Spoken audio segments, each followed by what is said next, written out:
Good brother Jack Harlow dropped a surprise album, Jackman. It's been out for a week or two, and I'm finally getting around to talking about it. I think this album was important for him for two reasons. The first of those reasons being because he has White Man Can't Jump coming out.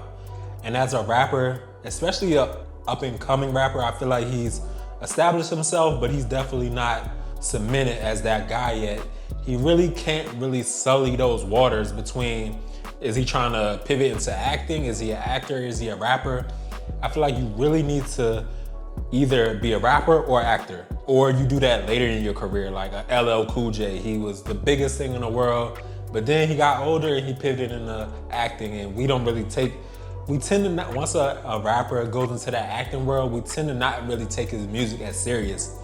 So I think it was important that Jack dropped this album, especially with it being the type of album that it was. An album with some depth, at least depth for him. An album with that soul type of production, a lot of sample flips. He tried to touch on multiple different subjects. I feel like it really helped reframe him. Like, I'm an artist, I'm a serious artist. I'm still very much a rapper. I'm doing it at a high level. Y'all need to think of me of that. But I am gonna try this acting shit. But don't get it fucked up. Rapping it is number one, music is number one, and acting is number two, something I enjoy. And I think that was important. You need to still make sure people know that you're a rapper. And it's too early for him to be muddy in the water, so to speak. I think this album was important for another reason.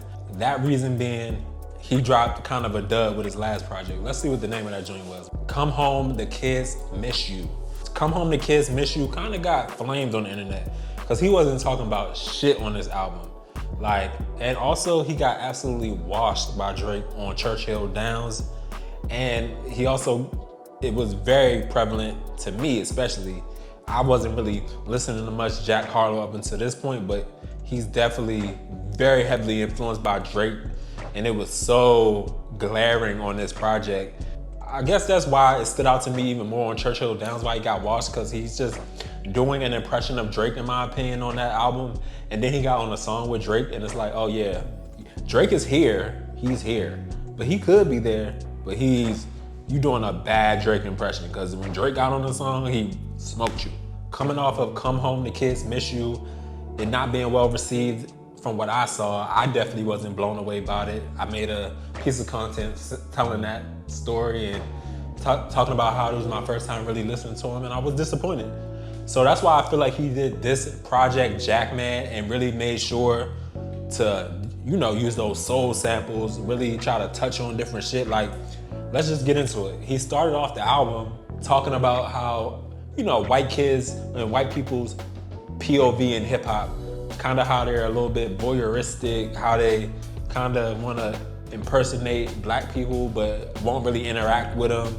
I feel like he kind of threw some shots at somebody like a Trap Lord Ross, somebody who's a white guy who lives, in the UK or something, I believe, but he makes these videos about King Von. King Von's, is he the first rap serial killer? And it's like, bro, you're obsessed with this, black kid from Chicago. And I'm sure you probably have never hung around nobody like that. Obviously you're not from the US. And it's just really addressing that voyeuristic interaction that white people have with hip hop. And I thought it was interesting for somebody like Jack to speak on that because he's a white guy. They don't love it. That shit got him in trouble because he tried to claim that I took it as him saying he was the best white rapper, even better than Eminem, but I seen on the internet people were saying that he said Eminem was number one and he was right under him. MGK wasn't going for none of that. MGK got in his backyard in front of his damn weightlifting equipment and flamed Jack Harlow ass up. I don't really listen to MGK, but he bodied that little cypher he did. I think he had like a friendly tone. He didn't really go at Jack specifically the whole time. He threw a little shot at the end, but he was really just displaying his rap ability. And I respect it, because I don't know what the hell MGK was doing. I don't listen to his music, but you did your shit with that one for sure. MGK don't play. Ambitious was another good song. It was him reflecting on his come up. Cool little joint. Didn't really stand out to me. I did like Is That Alright? I feel like Is That Alright has the best beat on the album. But I also hate that people, like, on Is That I, he's pretty much reflecting on how his life is now that he's popular. And I hate when people get rich and famous and want to live these regular, basic ass lives. Because if you wanted to live that life, you was living that life. You could have stayed regular and basic, but you was like, this shit is trash. And I'm sure a lot of people can tell you this regular ass basic life is not that lit. You're much better off being a rich and famous rapper. It always kind of rubs me the wrong way when people get rich and famous and want to be regular. Like, nigga, what? You want to go to McDonald's? You don't want to have a car? You don't want to travel? Come on, man. Nobody believes that. But maybe I'll feel it more if I was to ever get in that position and I can, you know, it must be something to it because a lot of celebrities do want to be regular again. Gang, gang, gang, another interesting song.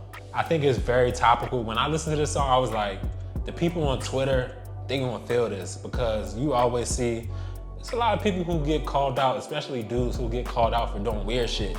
But I've never experienced that with anybody in my circle, but it gotta kind of be a weird feeling to find out your homie, your childhood friend was doing some weird shit, some wild shit with girls, and you gotta kind of, you know, we always got this ride or die shit, like that's my day one, I never turn on my dog, but if you find out your dog was sexually assaulting a woman, you're gonna have to fall back. And I don't know if I've ever heard somebody, you know, really dig deep on that subject and give that perspective of kind of dealing with that. And I was also like, is this true story? Like, because I think he named like 3 people. Like, does Jack Harlow know three of his homies was doing wild shit? Like, that would be crazy. Like, what's up with your inner circle, my guy? Denver was a cool joint, more reflective, introspective. I like how he started off on the first verse in a dark headspace and then came on the second verse and really like, I recorded that like a few months ago. I'm feeling better now. I think that was dope because sometimes we all get in that negative funk. And then for me, it can be like the next week, I'm like, fuck that, I'm back. Everything lit, I was tripping. But it's good to see, you know, I don't want to say it's good to see that he was in a negative headspace. It's definitely good to see that he bounced back, and I definitely respected him, you know, being transparent about it not always being a good day. We don't all have good days every day. So Denver was a cool joint. Denver, also a place that doesn't have good weed. Denver, your weed is trash. No Enhancers is a girl song, a good song, but a girl song, you know what I mean?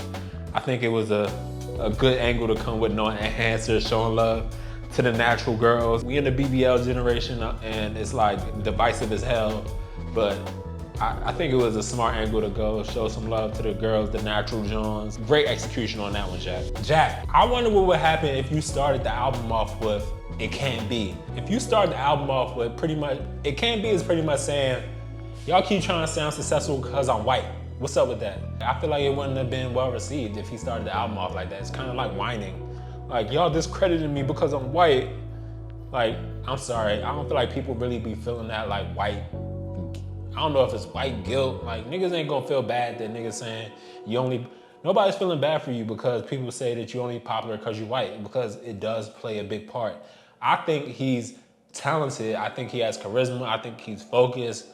I think he makes decent enough music. I think he aligned with the right people. But to say that he's not who he is and as big as he is because he's white would be a lie. Like, you go to concerts, you see all white people. I'm sure if you looked at the analytics, a lot of people listening to these rappers are probably white people. So if you're white and the biggest consumers of hip hop are white people, or the people who spend money are white people, then you're gonna benefit from that. And then people gonna be like, yeah, a big part of why you popular is because you're white and the consumers can see themselves in you. And also, I think I'm giving him credit. Like, I think it's smart that he's not a street nigga. He not street. I don't want to say he not of course he's not a street nigga because he's not a nigga, but he got a clean cut image. He seems serious about his craft. I respect his perspective, but I do think it would have been interesting to see if he swapped It Can't Be as the first song over Common Ground.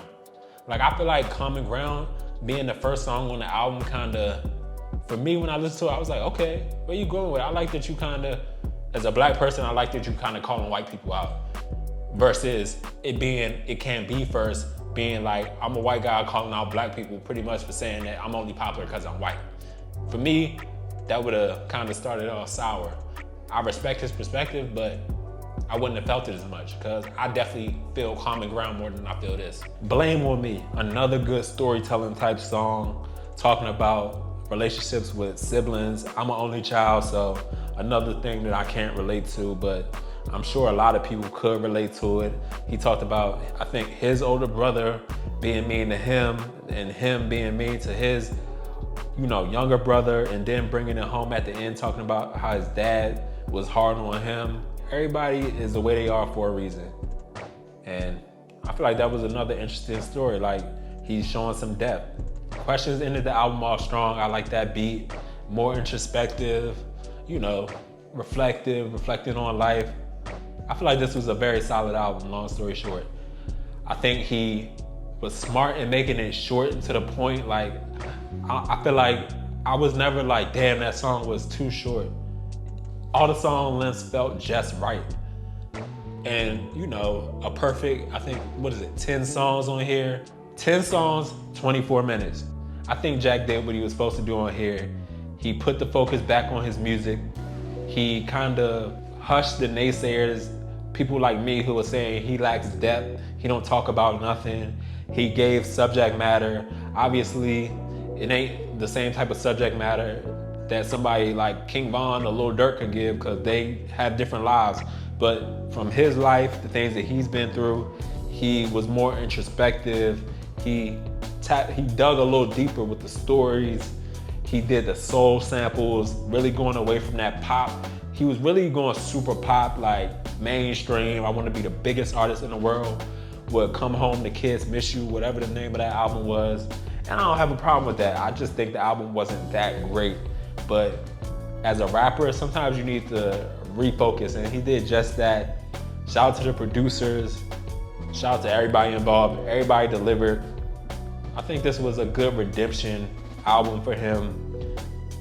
I don't know what I think he sold 36K on here. That's solid. It was no announcement, quick little joint. I'm always looking for new albums to listen to.